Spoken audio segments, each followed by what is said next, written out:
election yard here on election night 2025. And we got a lot to talk about. No question, this has been a big, big night for the Democrats. The Democrats basically won everything of importance on this election night, whether you want to talk about Virginia, New Jersey, New York City, California, Pennsylvania, Georgia. The Democrats ran the table. There's going to be a lot to break down. Trust me, as a Virginia voter and a website that's based out of Virginia, going to have a lot to say, going to have a little fun doing an autopsy on the Winsome Earl Sears campaign. But let's just go through the list. We've got just a little bit of a running scroll on the bottom of the screen, some of the big results that we had in this election. In the Virginia governor's race, with about 95% of the vote in, Abigail Spanberger wins the governor's race. That in itself is not a surprise. Really, the surprise is how much she won by. Spanberger has won this race by 15 points. Keep this in mind. Ralph Northam in 2017, when he won by 9 points, and many, many Democrats considered that to be about as good as it gets in Virginia. Well, look at this. Spanberger has defeated Winsome Earl Sears by 15 points, 57-42. Just an absolute thumping. In the race for lieutenant governor, the next lieutenant governor of Virginia, and importantly, the president of the state Senate, which is a narrow Democratic majority now, is Ghazala Hashmi, one of its members, 56-44. So a double-digit win for Ghazala Hashmi. Not really that surprised that she won. I know some of the polls had her maybe up a couple points. They'd have Spanberger up 10, but her only up 3. And as I said on social media, Threads and Blue Sky, you should totally follow us, by the way, I said, you know what, I think Hashmi is going to win. She may not win by as much as Spanberger does, but I really didn't think that many people knew who either Ghazala Hashmi or John Reed, the Republican, were. So I think just a lot of Spanberger voters are going to vote for Hashmi, and that's exactly what happened. But really, really interestingly, the Attorney General's race in Virginia, a week ago, a number of pundits and even some pollsters, there was a poll I saw that had Jason Miyares, the Republican Attorney General, up 8 points in Virginia. Well, guess what? Jay Jones won the race by 6 points. This was a guy who a week ago was left for dead by the pundit class in Virginia and nationally. And I thought it was going to be a close race, but I refused to discount the possibility that Jones would win because I thought Spanberger was going to win by a lot. I didn't think she was going to win by 15, but I thought she was going to win by a lot. And guess what? Those coattails had some pull. But if you really want to talk about coattails having pull, take a look at the Virginia House of Delegates. The Democrats ended up winning 64 seats out of 100. Going into this election, the House of Delegates was 51-49. And the Democrats are a hair away from a supermajority now. They pick up 13 seats. One of them was Bobby Orrick, who had been there since 1989. They flipped his seat. They beat A.C. Cordoza. They beat Kerry Coyner, who was the person who released Jay Jones' text. They beat Amanda Batten. They beat Chris Obenchain. They beat Ian Lovejoy. They beat Paul Mild. I can go down the list. All these Republicans lost. I cannot understate what an absolutely disastrous election this was for the Republicans. I will get more into that in a minute, but first I want to go through the results in some of the other states. Now, New Jersey. This one, boy. Okay, so a few days ago, bear with me a minute, it's late. I said that I thought New Jersey was going to be closer than Virginia. I was right. It was closer than Virginia. But Mikey Sherrill won by 13 points. Abigail Spanberger won by 15. Mikey Sherrill won by 13. This was a race where a week ago, I forget if it was Emerson or someone else, they had a poll that had Sherrill only up 1 point on Jack Chitterelli. She won by 13. I mean, the numbers were just bad all over the map. This was a race that a lot of people thought was going to be close, and it just wasn't. 56-43.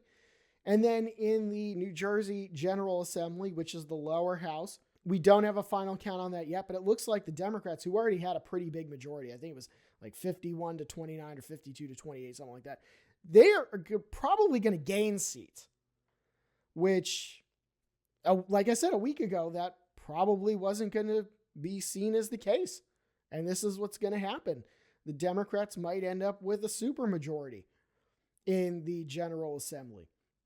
And then you look at New York City, Zoran Mamdani elected mayor. It looks like some Curtis Sliwa voters ended up caving. He was polling in like the mid-teens. Looks like about half of them ended up caving and voting for Cuomo, but it wasn't enough because Zoran Mamdani did get over 50% of the vote. So even if all of them voted for Cuomo, it wouldn't have mattered. As I do this, 91% of the vote is in.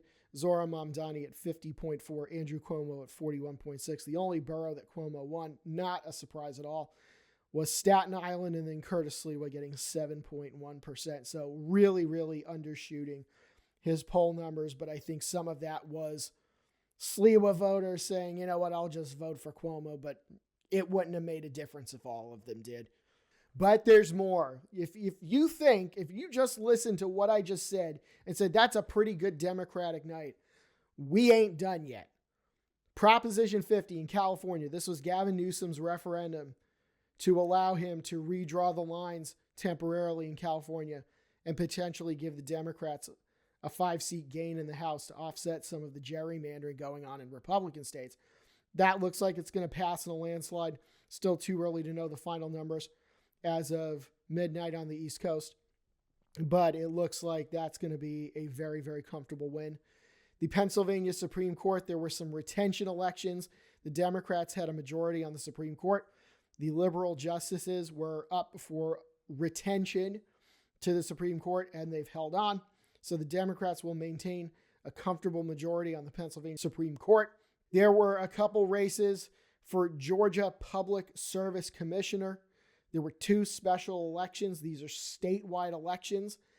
Not only did the Democrats flip both of them, but they won them in landslides. They got over 60% of the vote in both of them. So these were the first state level, not federal level, but state level, statewide election wins in Georgia for Democrats in about 20 years.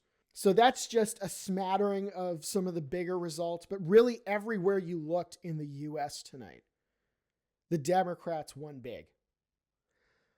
Let's bring it back to Virginia. This is a Virginia-based website, so we're going to talk about Virginia first. The Democrats have won a huge mandate in Virginia. There's no question about it. They have won a huge mandate in Virginia. One that I think would surpass Democrats' wildest expectations in the Commonwealth. Now they have to deliver on their legislative priorities. There's going to be a lot expected of the Democrats. It's a narrow state Senate majority, but they've got a huge House of Delegates majority and a compliant Democratic governor. So if the Democrats really want to get things done and move Virginia in a certain direction, they got a blank check to do just that. The voters gave them that. And you look at the governor's race, 57%. I mean, that is a mandate. So Abigail Spanberger, with a big win comes big responsibility. So she and her Democratic Party in Virginia, they have been given a lot of power, and they're going to have to come up with some legislative priorities and get them through starting in January 2026. As for the Republican campaign, like I said, there will be a more full autopsy that we do in the coming days. Winsome Sears ran one of the worst campaigns I have ever seen.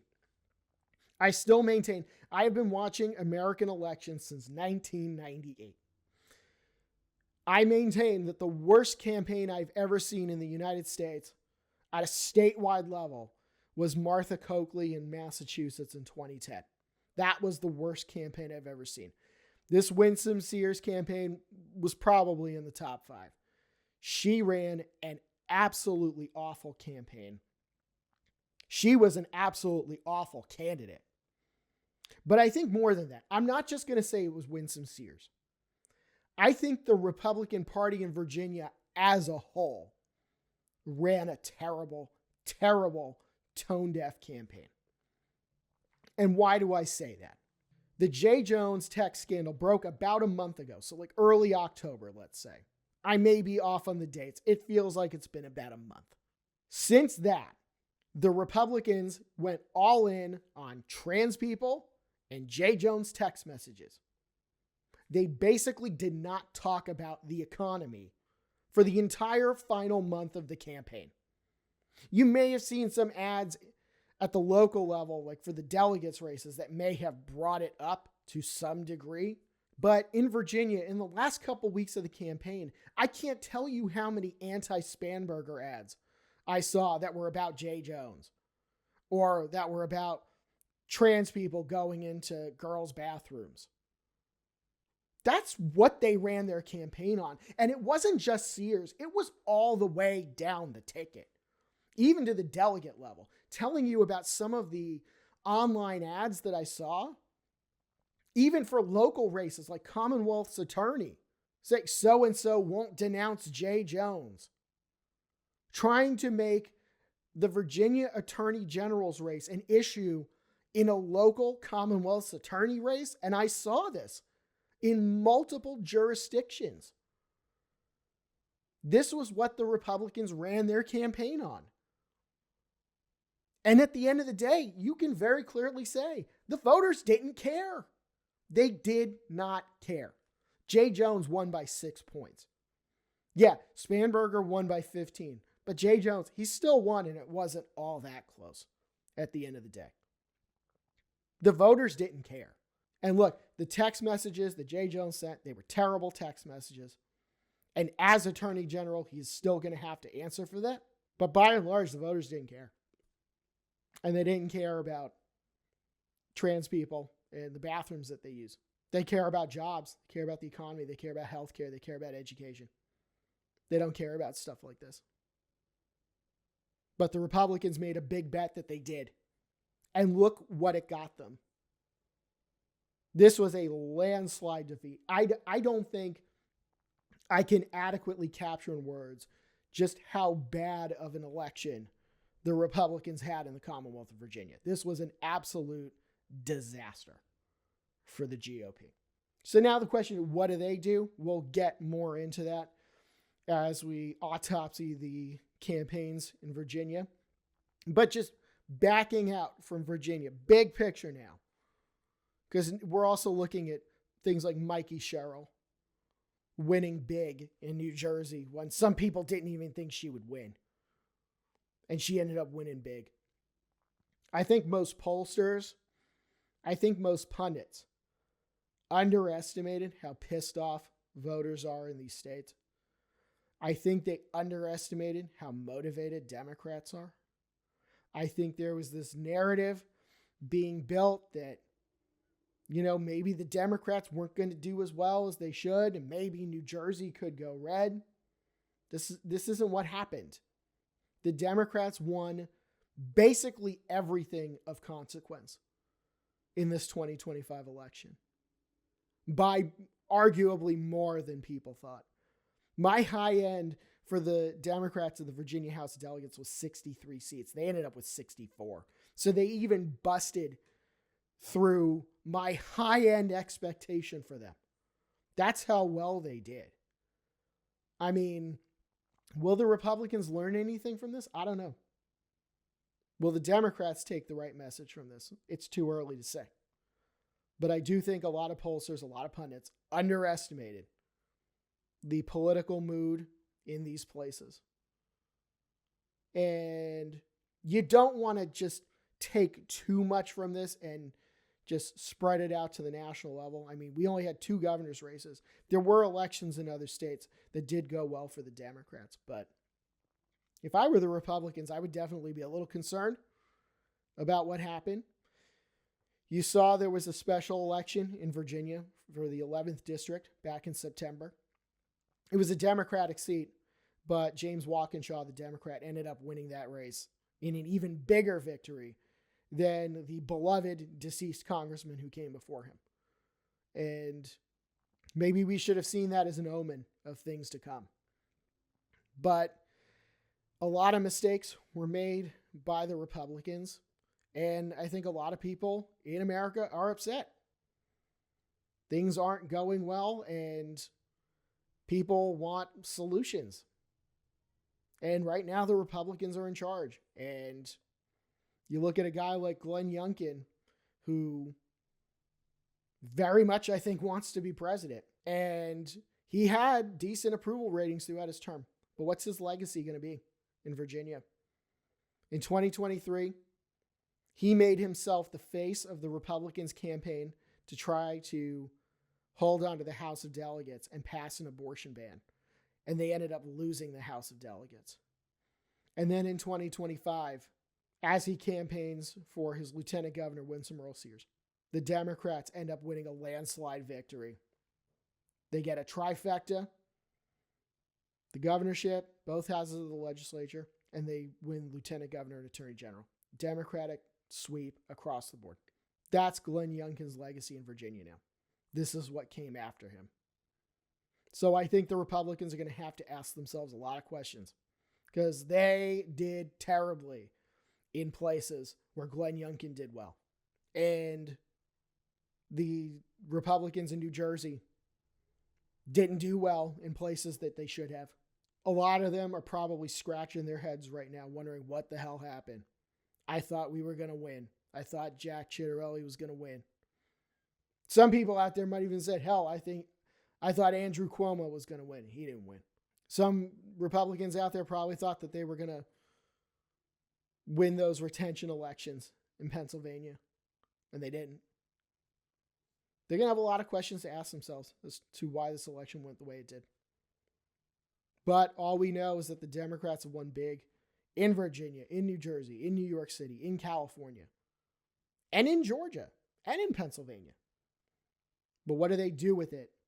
That will be the next thing to talk about. So that is a review of the election results and a little bit of analysis from tonight. We will have more in the coming days breaking down the results of the 2025 election. In the meantime, check us out on social media, like and subscribe, visit electionyard.com. We'll see you soon.